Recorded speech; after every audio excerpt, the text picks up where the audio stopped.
Our top stories in Mexico. The government celebrated 25 years of the creation of the National Human Rights Commission.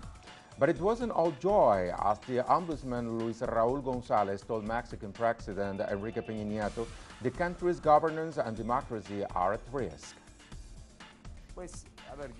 He said this is due to the massive abuses by the police, the widespread practice of torture, among other serious human rights violations by security forces, as well as impunity.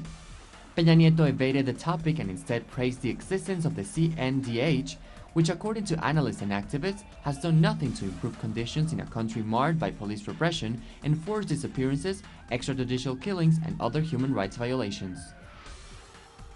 And as the tense atmosphere of violence and disorder in Mexico continues, the country prepares for the elections.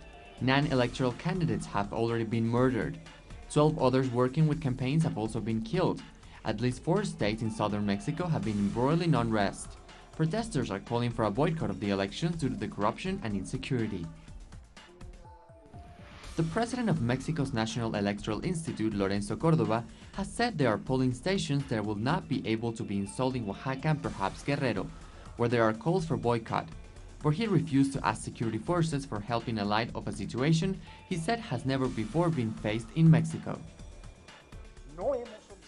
We have not requested the assistance of the police because we consider that it is not convenient to militarize the elections. These protests have complicated our field of work.